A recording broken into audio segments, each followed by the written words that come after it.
wife was so impressed that when he turned up for the next retreat, he told us he didn't need to even ask his wife. His wife gave him the money and told him to go. It's true. It was in his wife's her interest. So if you've got a grumpy old husband, the next time there's a retreat, give him the money and tell him, you must go. Because it works.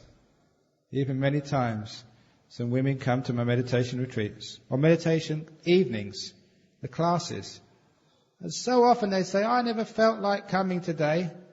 My kids told me to come. Mummy, you must go to your meditation. I don't feel I'm tired, children. Mummy, you go. You're a much nicer mummy when you come back from meditation. And it's true. This is what it does for you. And you'll notice this, or rather your friends and relations will notice how much you've changed. Not only does it heal your body, lower your blood pressure, free your cholesterol, take away your AIDS, make sure you don't get heart disease, clean up your liver, heal your kidneys, let go of your migraine, everything you can possibly do. This is the best medicine for you. And most importantly, gets rid of your mental disease, which is the cause of the whole thing. Gives you happiness, gives you peace, gives you freedom. So please remember what you've learnt on this retreat. Especially how to be happy, how to be still. You don't need to do anything except just relax and let go. Make peace. Allow things to happen. You've got a little way of doing it. Present moment awareness, silence, focusing on the breath. Doesn't matter where the breath is. You don't control the breath. You just let it happen. And you find when you know this trick of letting things happen, relaxing, leaving things alone, allowing it to be, how easy it all is. You know how to meditate. You realize how the Buddha meditated. Why the monks were happy. Why they were at peace.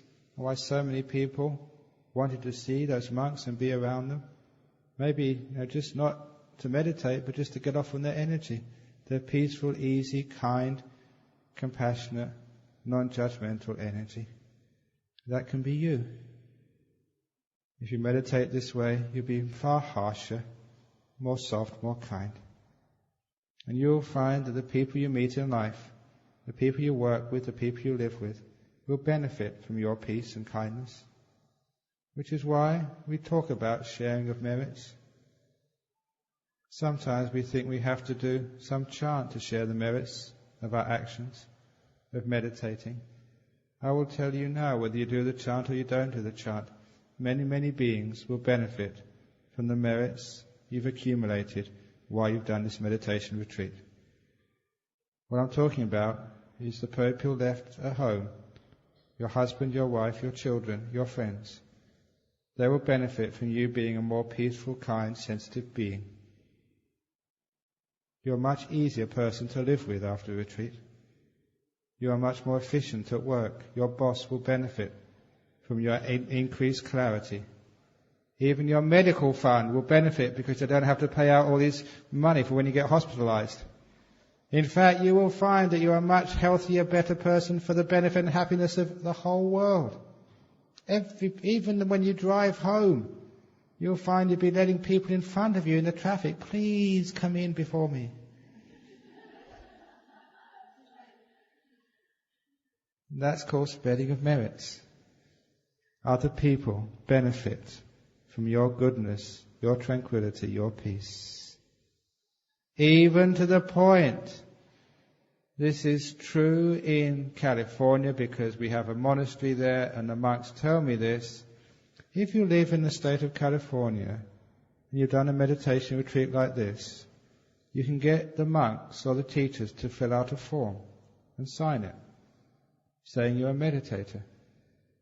You get a reduction in the money you have to pay for your health insurance. You do. Because it's well known that if you meditate, you're healthier.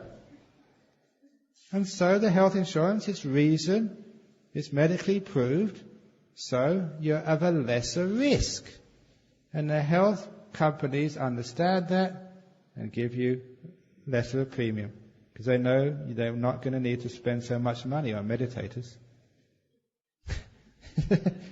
See, that's the benefits of this thing. So you are sharing your merits just for who you are, for how you've grown, for how you've become a more pure and beautiful, peaceful person. However, even though there's a natural sharing of merits, out of compassion for the world, you meditated this week, let alone the compassion for yourself. You're a much better person, and people will feel that and know that. But it's not only that, sometimes that we, at the end of a retreat like this, we love to actually to share the merits, even specifically by doing a chant. And I'm going to ask you to do that chant in a minute or so. When we're doing this chant, it's not just the people you meet, but especially the people you'll never meet again, at least not in this life, departed relations. It's this time when I ask that we remember those people, our parents, grandparents, aunties and uncles, teachers as well, who have helped us so much. Without them, we would not be here. We also share the merits of gratitude, even though these people may be alive, to all the people who constructed this temple, which made it possible for us to practice meditation and listen to the Dharma here.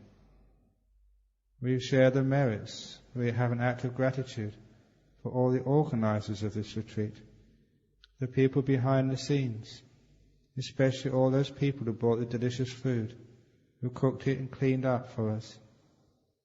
We pay gratitude, share our merits with all beings who've helped and served and made this possible. I share my merits with my teacher Ajahn Chah, even though I'm convinced he was an arahat. He doesn't need merits anymore, still, as an act of gratitude and kindness, knowing without such an inspiring teacher I wouldn't be here. We share merits with all these beings. It's an act of gratitude and kindness, which softens our hearts and makes us even more beautiful when we go home. Sharing of merits connects us with those to whom we still got a great debt. I've got a debt to my teacher, Ajahn Chah, but he told me you can never pay off that debt by giving donations or saying thank you. You told me the only way I can pay off my debt for his teachings would be to one day to live those teachings and be able to teach others. So my coming to this retreat and teaching you is just paying off my debt to my teacher. That's the only way you pay off debt to anyone who's helped you, by going out and helping somebody else. So if I've been your teacher for these last 9 days, you cannot pay off that debt even with billions of ang paos. You cannot pay off the debt by coming up and saying thank you. The debt which you owe for all the teachings this week can only be paid off when you go and help somebody else. When you care for them, when you relieve their suffering as I've relieved yours. That's called sharing of merits. Okay, so we better hurry on here now. So we're going to do the sharing of merits, idang mei. As we're doing this, I want you to really do this properly this time. Not just a chant, but think of those people. So before we even start the chanting, I want you to close your eyes. To close your eyes and think of those people. Grandparents, ancestors, uncles and aunties, teachers, even brothers and sisters. Teachers especially, alive or dead. All the people who built this hall. All the people who served you food. All the people who managed this retreat. All beings who helped me. I'm now going to share my merits with you. They are all my relations. Nyati means those we know. Please chant with me with full mindfulness. Idam me nyatina hotu sukhita hontu yatayo. Idam me nyatina hotu sukhita hontu yatayo. Idam me nyatina hotu sukhita hontu yatayo. Now pause. And feel the merits flow to your relations, your loved ones, the people who literally are worthy of such gratitude, the people who helped, served you, brought you up, cared for you, taught you. I share my merits with you. May you be happy and well.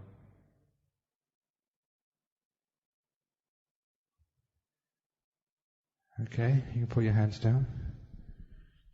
Now, at the end of a retreat, it's like the end of a time together. There's a time together, there may be a few people who have irritated you. People who have coughed when you're just about to get the nimitta. People who have snored in your dormitory. And the people who have talked when it's supposed to be noble silence. Now we have noble forgiveness. Noble forgiveness is stronger than noble silence. So we're going to forgive everybody. So it means that we go from this retreat just with no bad feeling whatsoever in any which way to anybody at all. An act of forgiveness. Now you can see the chanting which we have on the page 12, the back of this brochure. But I'm going to change it, as I love changing things. Never do the same thing twice is my motto.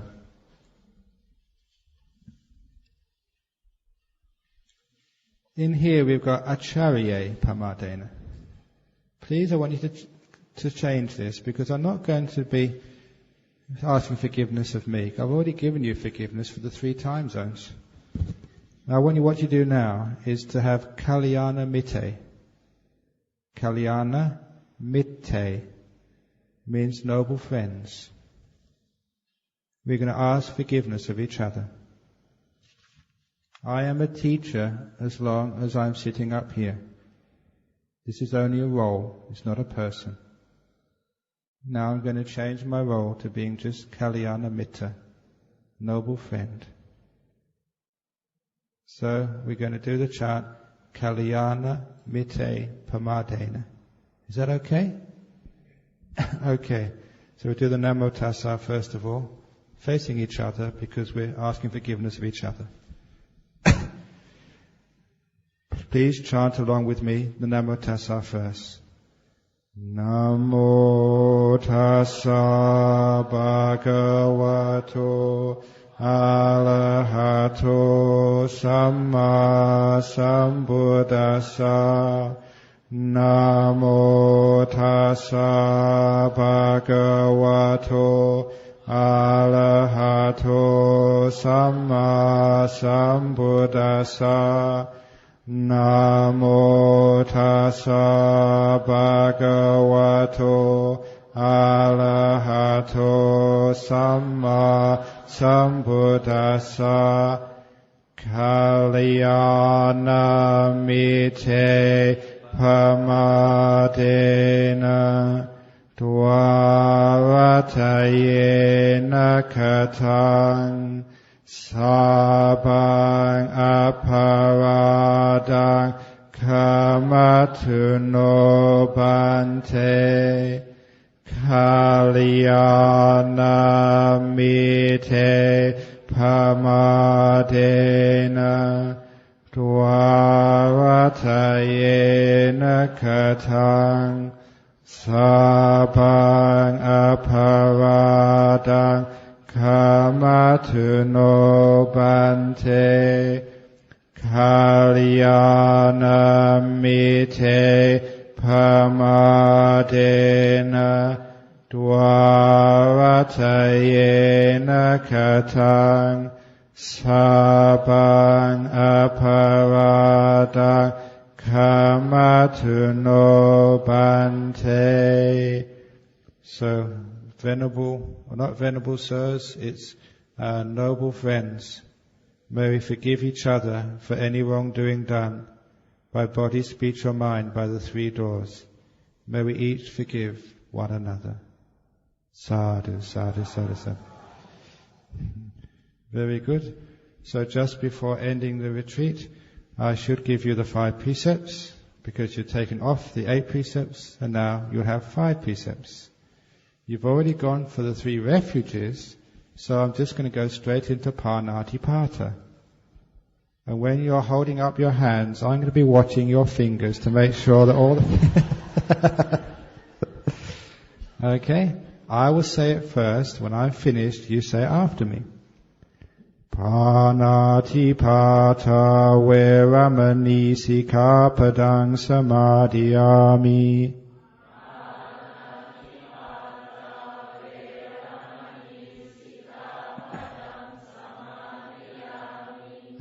Adinadana veramani sikkhapadang samadhiyami.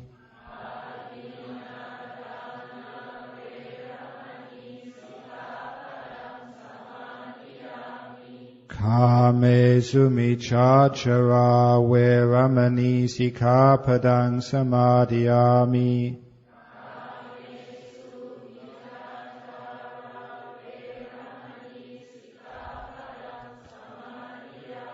Musawada veramani sikkhapadang samadhiyami.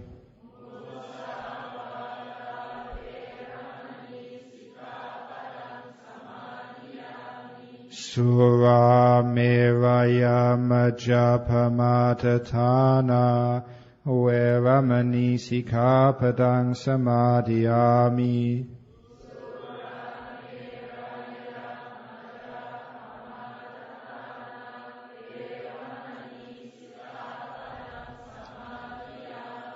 Imani panchasikhapadani silena sukating yanti silena bhoga sampada silena niputing yanti tasma silang visodaye. Sadhu, sadhu. Now the last little bit of ceremony is for me to give you my blessing, a very short blessing of great power to each one of you to protect you. May the Buddha, Dhamma and Sangha bring you lots of peace and happiness, being the highest gift of all, the freedom that is Nibbana. Nati me saranang anyang buddho me saranang varang etena satcha vajena sotite hotu sabada. Nati me saranang anyang dhammo me saranang varang etena satcha vajena sotite hotu sabada. Nati me saranang anyang sangho me saranang varang etena satcha vajena sotite hotu sabada.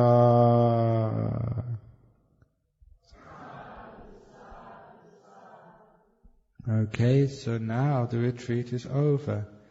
We're going to probably do some photographs. Is there any announcements from the organizers?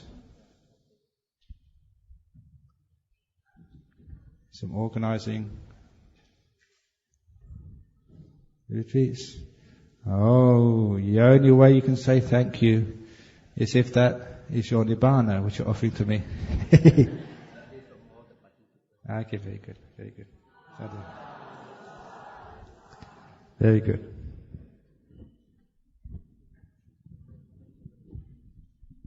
Okay, I'll see you the next retreat, the next place. The world is very small. If I don't see you in Perth, I'll see you in K. If I don't see you in KL, I'll see you in Penang. If I don't see you in Penang, I'll see you in Singapore. If I don't see you in Penang, I'll see you in Nibbana. Take care.